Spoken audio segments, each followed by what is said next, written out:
What's up, everybody? This is Ronnie coming to you today with a video. Not going to try to make this too long, as you're trying to see. I'm trying to make videos more direct and to the point. I'm a few minutes late. Some lady actually just called me asking me about a pair of boots that we sent her, and she does not seem to like how slow FedEx moves on this one. But funny, interesting, to say the least. But if you're just tuning in, I just have to say, we sent the boots, and we had to use FedEx because I had a big box, big pair of boots in a big box, and they actually fit perfectly in, the when you order, like, what is it, 75 of the padded flat rate envelopes, they fit perfectly in that box. That box, though, to go from Massachusetts to Colorado costs like $50 using United States Postal Service, but it was only like $12 to send it FedEx, and I had it as FedEx. So not sure on my end. It showed 2 to 9 business days. Shipped it out Monday. Some people, but anyway, we're going to talk about quantity over quality and scaling your eBay business. And this is more per se into how we plan to scale our business. Now, I've heard a lot of other people talk about their businesses and how they plan to scale it. And, one is Chris, good guy, Mr. 10K on the Bay, and I can't see having 10,000 listings. I'm kind of curious to see how this plays out over the year. I think that's why I love these kinds of videos. Prof Sales kind of had that video with the jeans for a while, and then all of a sudden it seemed like he gave up on them, I guess. I don't know what happened with those. To show the ability to try to get somewhere and make it happen. And, a little background on what we sell. We sell mostly men's clothing, some new tag stuff. Probably our new tag stuff, I think, is like 25% of our inventory these days. Love new tag stuff, and I'll get into that in a little bit. But our average sale with shipping on an item is $58.34. Our average cost per item is $7.41.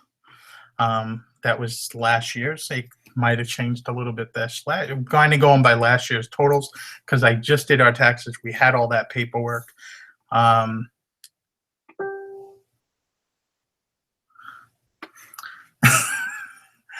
These guys are funny, but I don't want to get too caught up. I'll go back into the chat after I make first half of what I want to talk about. So anything with that being said, so we're into an item for $7. We're selling it. We're getting it out the door for $58 shipped.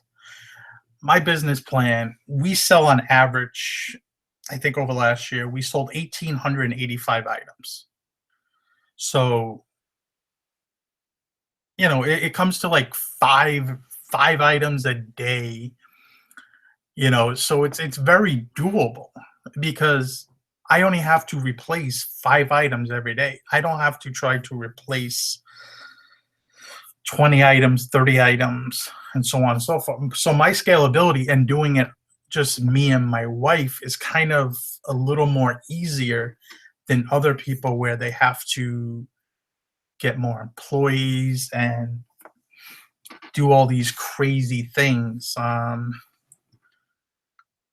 don't know. Employees kind of scare me when I really think about it, because I think of employees and I think of ways that your business can take a hit. A lot of these people that have access to your accounts now. I mean, maybe people are not going to get too crazy, but but there's always that thing that they may ship the wrong thing. I think April had some issues with someone that she hired about a year ago, and they were late shipping stuff. Some of the stuff didn't get shipped, or they shipped stuff to the wrong people. So there was stuff that she just had misplaced whatsoever. So it can be crazy from that standpoint when you think about it, that somebody can really mess with your business, and that's your livelihood. Always should have a second account or even a third account set up in case you have some issues. Build up some feedback on there, maybe sell some little items here and there. That way, if you have to go to that account because something happened on your main account, you always have that backup instead of starting from fresh, starting with listing restrictions and all that crazy stuff that can happen. But I was looking at the totals per item I sold this year so far. For January, it was $44 an item, and these are without no, what they, yeah, $44 an item back in January, $60 in February, and then $50 in last month. What was last month? March. So it's kind of, that part goes up and down, but my sales have been steadily within like five each month of each other. So anyway, make a long story short, we sold 1,800 items. We're selling that many items. So I only have to find technically 36, 37 things per week to, list that many items. That's very doable. 30 something things. And where I focus a lot more on sport coats and blazers, that's where I get a lot more money for items. They may take a little while to sell. They're harder to photograph. There's a little more expertise that goes into selling stuff like that. So you always have to be prepared for that. But I could easily scale this business, just me and my wife, probably 3 times what we do right now. So it's not probably it's probably not hard for me. If I have a little more space, I'd probably need to go back to a warehouse. I can scale this to approximately, I don't know, 350, 400,000 really, if I wanted to, probably working 50, 60 hours a week. So it's very easy doing it with those kind of mathematics. Now, there's pros and cons to this, as you're trying to find certain things that are going to sell either very quick or have a larger profit margin. As now, the con is spending more time sourcing, as a lot of the new generation of holding sellers, the bin pickers, bin diggers, bin scavengers, whatever you want to call yourselves. I'm not trying to be disrespectful in any way, because a lot of people make money this way. Not everybody has bins around them. For me, and I know most of other people in this area of Massachusetts, going to bins is impossible because they're in Boston and it's not very large area. If you've ever been to the Boston one, it's very small. And I've never had luck there anytime I've ever been there. And then you get, it's kind of like you can get whatever you want because it's cheap and it doesn't matter. You get something for $1, like, it's going to sell for 10. But the work that has to be done, listing it, putting it up on, online, taking photographs of all these different items, you always have to worry about that. And it becomes a part where you have to hire other people to grow, because there's only so much 2 people can do. As if somebody had a business plan where they're selling probably $15 an item, like for instance, Love Nicole and Joe State, they get to a point where right now they have to hire help because they can't go any higher, probably, without killing themselves. They're at like, I don't even know what they're doing, 15, 18,000 a month, which is good. That's like 180, 200. So I can scale my business, just me and my wife, a lot farther than they can. And I'd only have, if I wanted to double or triple what we do, If I get to sell 15 items a day, I would have to source 15 items a day. That's not 100 items a week, we'll say. We'll just round it up. 100 items a week. That's not very hard. I could list that stuff in 2 days.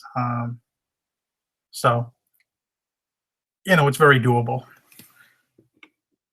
You'd have to work your ass off. And I know people that do actually, there's people that do 100,000, no, there's people I know that do 300,000, and they're doing it as a one-person operation where they're not even doing eBay full time. And a lot of that comes now from getting multiples of items, which are newer tag items. You might not get the greatest return, but you can go out there and you can get 10 of an item, 15 of an item, 20 of an item, and it's one set of pictures. And you can sell that item repeatedly over and over and over. We talked about this a few days ago, where that was one direction we were heading and trying to get more newer tag items. There's a lot of different ways you can do it between TJ Maxx, Marshalls. There's a lot of online sites you can get stuff through also, but your capital has to be larger. You have to spend a good chunk of money. And it's kind of that factor that you don't know really 100% what you're going to get till you get it at your doorstep. You know, if you want to, and then there's a good ways you can transition. Like if you're going to the bins and you're worried about spending more money, but you want that higher item, go to half off days. Savers has bunch of half off days. They have 30% off coupons you can use right now. Goodwills have sale days, and I know not everybody's going to have sale days depending on where they live. Salvation Army probably is the greatest place to go because they have Family Day. They also, which is like 4 of the 5 colors every Wednesday, are 50% off. But they also run sales like here and there. They used to be every other Saturday. I don't know what it is now. And then holidays, you can get 50% off everything. So you really have to, you could hustle that way, kind of build it up. It's all about building capital and moving forward and trying to get that number up, because the bigger you get that number, the less work you have to do and the more scalable it becomes. Trust me, I'm not, without saying, I would love to get an employee, and that would probably be one thing I would love to do again, but we also are waiting on a few different things, and a warehouse again. Also, I look every day around Craigslist, and I have a few places knowing that I'm looking for something, but it has to be right. I think I jumped too early last time into something. Let me ask some questions in the chat. If there's any questions you guys have, let me know. See some people. Lonnie Garage Flips, how you doing, brother? What's going on? Main Picker, good to see you. Alex, what's happening? You said the other day you moved back to Massachusetts. Where are you in Massachusetts now? Are you back over still in Springfield? Melissa, what's up, Melissa from the Cape? I haven't seen you in the stores lately. Local competition. Love it. Mr. Louis the Seller's here. I go with Ronnie's method, and not just because we both shave our heads. Lonnie. All right, Louis. We got to get you on a show, Louis. Got Golden Finger Picker in here today, too. Holy cow. But, Ronnie, do you have a backup? I think you mean eBay account. Yes, I have 2 other eBay accounts. Both of them. One has 0 feedback. One has probably like 40 or 50 feedback. I haven't logged into that one actually in probably a month or so. Ronnie, do you use the same PayPal account for? Yes, I have my PayPal account linked to all my other eBays. I don't think you can have multiple PayPal accounts. When I had an issue with PayPal about 1.5 years ago, they told me I should only have one account. Now, people may have multiple accounts, but they really told me I should only have one account. and that's actually a business account. Most people, I think, have business PayPal accounts, I believe. And if you're using PayPal, you should be using your PayPal. You should apply and get the PayPal debit card. It works like a regular debit card and only uses the money that you have on PayPal. But it's very easy to track what you're spending, and you don't have to wait for like transfer to your bank and stuff like that. Ronnie, if one of your accounts gets suspended, like a bureau violation, does that affect your other accounts or just one?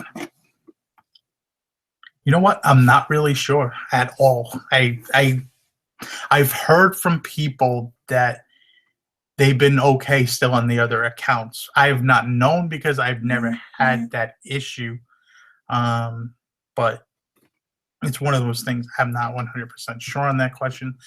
I would think a quick Google search or maybe even contact eBay on Facebook, and they could be able to help you out with that pretty quickly. Not really sure there. That's a good question. If you take off the old items from my store that aren't selling, will that put me back on eBay as far as ranking? If I take off the old items from my store that aren't selling, will it put me back on eBay as far as ranking? I think certain items rank higher than what other items. I don't think your store ranks specifically anywhere.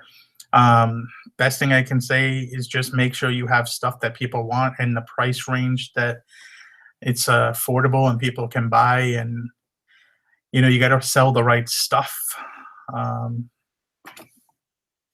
That's really what it comes down to. Not all bin buyers are low margin, high volume. When I lived in Vegas, I used to shop at the bins almost exclusively, and my average was up around 45. Yeah, Alex, I mean, I know there's people that do it, but I'm saying most of the people I see are more of they just grab, 100 pounds of clothing and they don't even know what they're grabbing half the time just because it's a buck.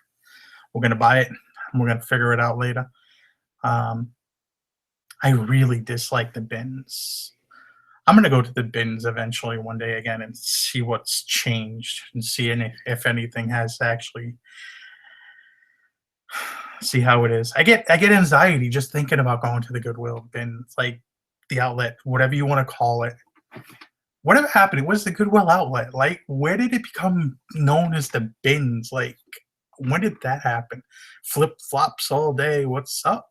Mothership Products, Dwayne, Ellie, Jerry, Swamp. That's it.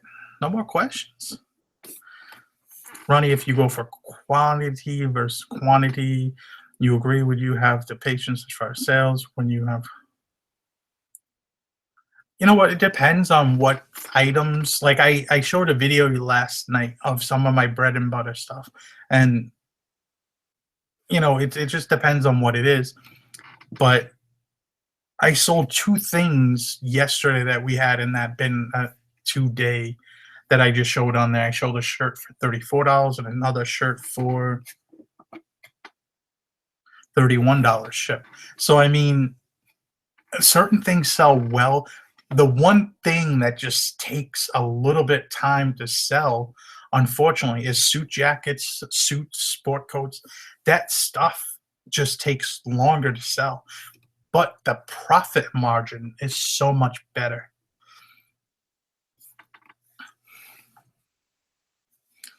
But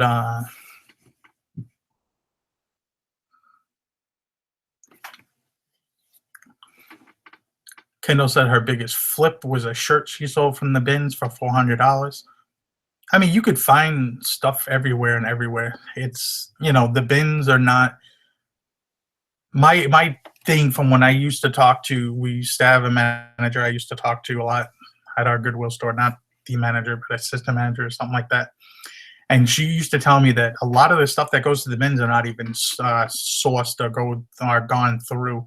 It's just overflow that they can't process that much stuff. So, I mean, there's stuff there, but the majority, and I think that's where people are getting a little mixed up. The majority of stuff there is just, from my experience, no bueno. And like I said, maybe things have changed up a little bit since then, but I see a lot more people selling lower stuff than higher stuff coming from the bins. Ronnie, on the longer tail items, how long do you list for before giving up? The one thing almost everything everything will sell. The only thing I've had issues with selling has been a few suits and sport coats. They're specific size or specific pattern. Certain materials will sell at certain times of the year versus others. So you may list something that might be a tweed, or it might be a camel hair, or maybe a cashmere. That stuff right now, buyers not really looking for it. Yes, it still will sell, but it might be to the fall before I sell it. I'm not going to leave it behind in the store. Let's say I find something for $10 or $8, and I think I can get $60 for it in 3 months. I'm going to wait 3 months, 4 months. I think I've had stuff.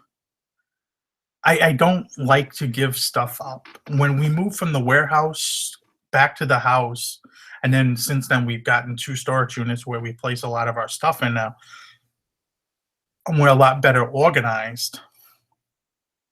Um, I'm trying to think of the words I want to use correctly. We had to be more selective because we didn't have the space. So I donated a bunch of bad buys. Most of my bad buys, I've talked about this in the past, were off and off suit jackets. It's just, you cannot for the life of you give those away. It's very hard. If it belonged to a suit, it's very hard. And if you want to know more about that kind of stuff, I did an interview on Endless Entrepreneur's channel about a week ago. If you go to his channel, Luke, me and him talked about it for a good hour or so.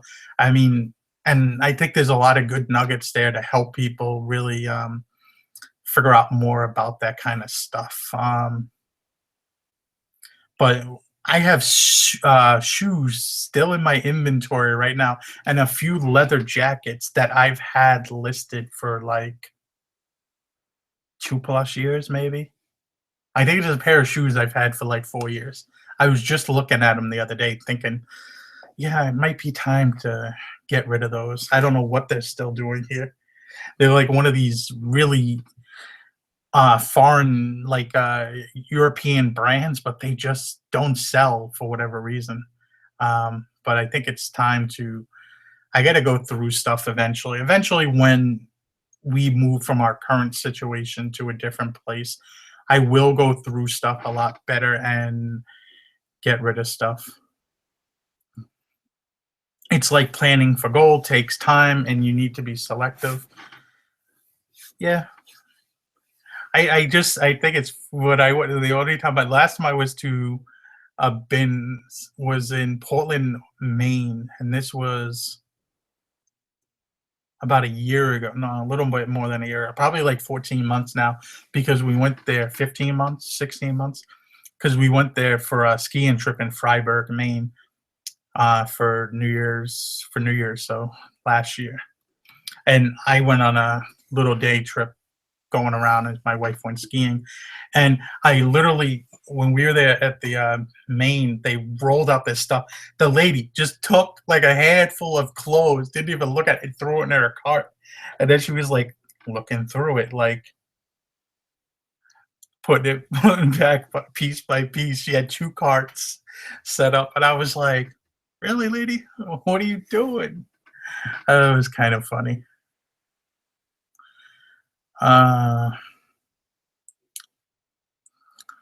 Ronnie, do you consider dress shoes long tail? For the most part, no.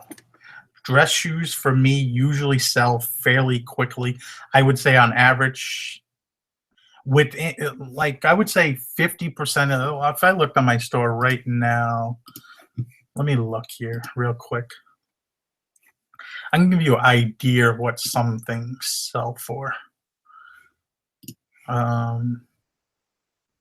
Just doing this right here. Let me see here. Like if I go to casual shirts in my store. I have 146 listed, and we sold over the last 3 months 127. So casual shirts are selling about 50%. That's not really a great sell-through rate. And if you looked at eBay's analytics, for whatever reason, men's dress shirts really slow down in February for some strange, odd reason. January and February is a really hard time to sell men's dress shirts for whatever reason. Really not sure why that is. But shoes, you asked for shoes. Where are shoes on here?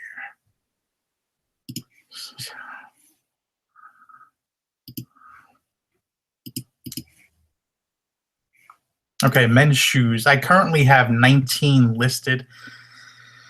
And of course, the first thing I see is a pair of Nike sneakers that I've had listed for like a year. But I have 19 listed, and I've sold over that time. Over the last few months, I've sold 25. So, I mean, they're selling at a fairly decent rate. I found narrow shoes with narrow feet, and this goes for women too, are extremely hard to sell. They just take a little bit longer. I definitely have to go through my stuff because there's some items that I've had like a while that every once in a while, like I'll see it when I'm going through something else, and I'm like, why do I still got that? And I just keep it up. Eventually, it's gonna sell, I hope, but not everything sells. Let me see here.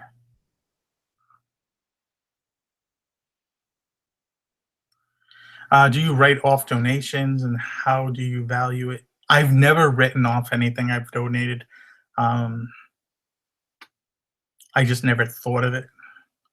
I donated a bunch of stuff the last time, and I just took the and got a bunch of 30% off savers cards. I was like, yeah, take those cards.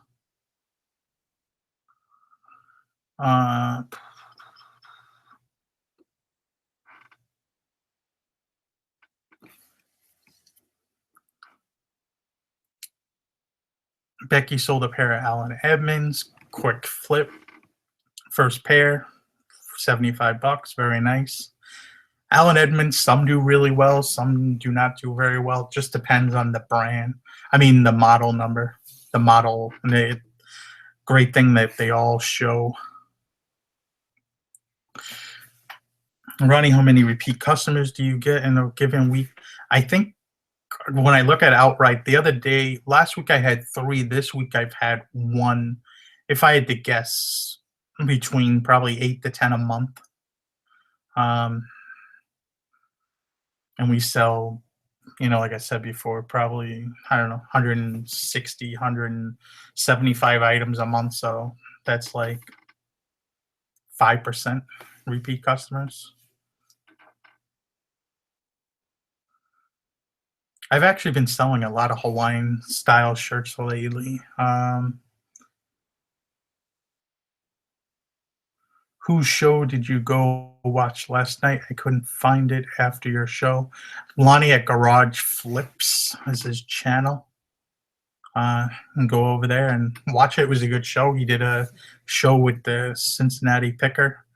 He owns an auction company, and I think it's quite interesting. Just that whole separate business, idea, and hearing from someone that does it.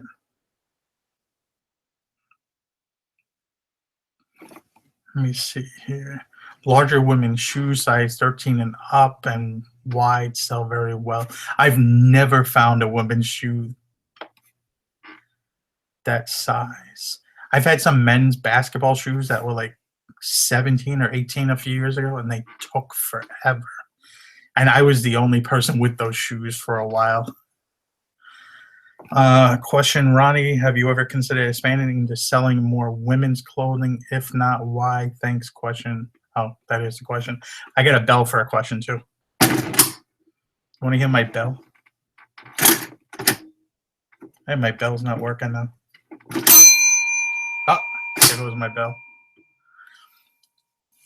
I should have did that every time somebody asked a question. Ring it and hit the bell. Oh, come on. It's not working properly. All right. Women's clothing question. I hate women's clothing. I don't really understand it. I pick it up as I see it, and I know some of it. So if I think I can make some money off of it, I do, but a lot of it tends to sit a little too long for me. Um,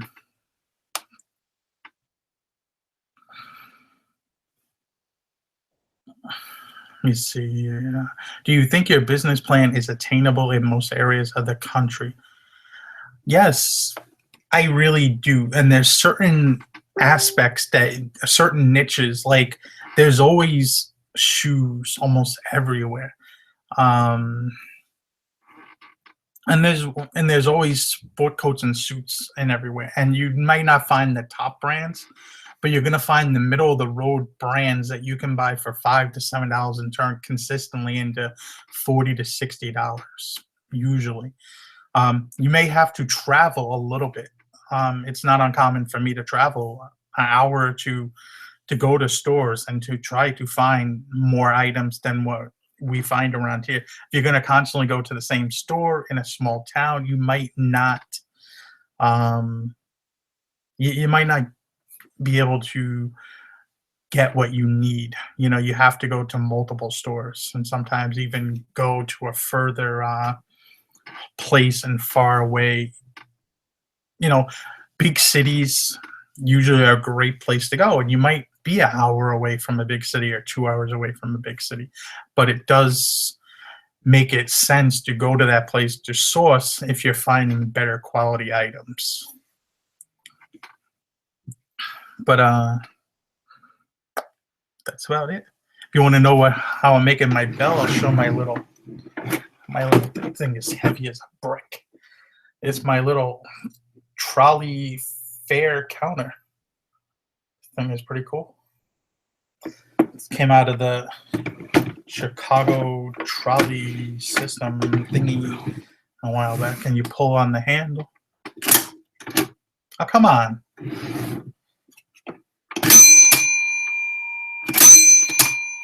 Okay, it works. But it's pretty cool. It's my third one I have of these. I love them. Goes and matches the Coca-Cola sign. I'm experimenting with bright colored dress shoes, laces on my shoe listings. What do you think about bright yellow laces on tan calfskin Oxford shoes? I think that's very interesting. I'm not sure how that works and everything like that. It just that's definitely unique and different, but does the customer want that? You know, I don't really know. It's a good question. If you're selling them with the shoelaces, then it works good. But that is definitely something different and thinking out of the box. Thrift Daddy likes the bell, I guess. But I guess that is about it. But trying to make more videos, been making more videos. There's been a lot of videos over the last few weeks. You might have missed something. You might have missed something very important over there. Going to be doing a contest soon for the tickets, giving away 2 tickets to the reseller rally in Chicago, June 17th. It's going to be soon. It's going to be within the next few days. Make it a contest video. And hey, if anybody wants to challenge me or argue with me, or we can debate the pros and cons of picking at the bins versus going to retail stores, love to hear about it. But like, comment, subscribe. I'll see you guys later. Have a good day, everybody. And don't forget, Resell Pulse Show tonight, 9 o'clock Eastern. Golden Finger Pickers channel. You get to see me, this pretty bald-headed guy right here, and you'll see Golden Finger Picker and Pete the Craigslist Hunter. But see you guys later. Have a good day.